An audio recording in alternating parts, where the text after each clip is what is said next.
After 8 years in office, Governor Tom Wolf is looking back on his time in public service, and he's offering some advice for Pennsylvania's future. In part two of our one-on-one sit-down, Erie News Now State Capitol reporter Brendan Scanlon asked the governor about major policy topics like broadband and economic growth, as well as the current political climate in Pennsylvania. A lot has changed. You talk about, sort of playing politics and trying to satisfy both parties. Are parties more polarized now than they were when you first took office? Yeah, I think there's a statistic you can look at how often do members of the General Assembly vote along party lines and how often do they not. And so that's partisanship index has increased and probably has increased since I've been here. But I don't think for the most part anybody in this building has lost the understanding that we've got to get things done. And so we have been able to debate, argue, disagree, but ultimately we've come up with agreements on the most important things like budgets. I feel like some people, maybe younger adults, teenagers, may not be entirely familiar with your business background before becoming governor. How has that experience sort of helped navigate the halls of Harrisburg, like you were just talking about, working with both sides, both parties, to really do what's best for Pennsylvania? Well, yeah, that's a great question. I think a lot of people assume that if you were a CEO in a business that you could just flick a switch and people would salute, and it doesn't work that way. You have to convince, persuade in business. And so when I came here, I think I had a pretty good preparation for doing the things I had to do here. I was selling my policy. Sometimes people bought, sometimes they didn't.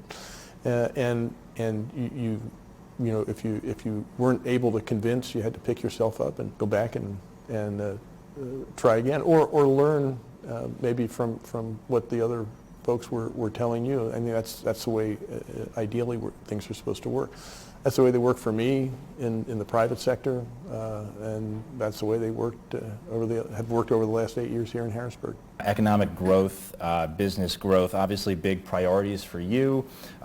What else can cities like, say, Erie or my home city of Scranton, what else can they do to really stop, either mitigate or prevent population loss and really focus on economic growth over the next couple decades? One of the great freshwater ports in the world is Erie, Pennsylvania, and I think the community there is really moving ahead. It's some really interesting things, and everybody I know who lives there really loves Erie. So it's one of the best kept secrets. We probably ought to do a better job of connecting Erie with the rest of Pennsylvania. And I think that's something that's coming. Rural areas too, across the northern tier, obviously where agriculture plays a big role. It seems like many folks, especially younger generations, are sort of moving out of some of those more rural areas into more urban areas. What can sort of be done in the future to help really protect some of those rural communities? Well, one of the things is broadband. If you go up to the northern tier, cell phone coverage is spotty, and broadband is in fact in some places non-existent. So the infrastructure dollars coming in, Pennsylvania actually moved quicker than I think just about any other state to create a bipartisan infrastructure authority or broadband authority, and they're already working with Penn State to develop our own census in terms of where the need is. So we want to move really quickly. So recognize that we can't have places where you don't have broadband. People aren't going to want to live there. Businesses aren't going to work there. And then you mentioned agriculture. One of the issues in agriculture is family farming succession.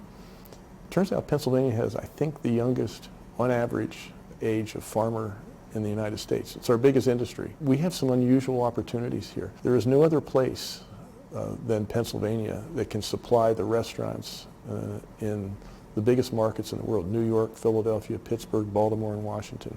There's no other place that's smack dab in the middle of all that. Pennsylvania agriculture is, and so I think there's some real opportunities here. And I've been working with a number of different firms and farm organizations to move Pennsylvania agriculture forward. I was a Peace Corps volunteer and actually an agriculture extension worker, so I think I'm the first and only agriculture extension worker ever to be governor of Pennsylvania. So I recognize how important a contributor agriculture can be to a community, and how important it especially is for Pennsylvania. In part 3 of our interview, Governor Wolf offers his best advice for Governor-elect Josh Shapiro, words for his Democratic successor, as well as what comes next for the 74-year-old in the final part of our one-on-one sit-down. But for part 2 of our conversation with the outgoing Democratic governor, I'm Brendan Scanlon, Erie News Now.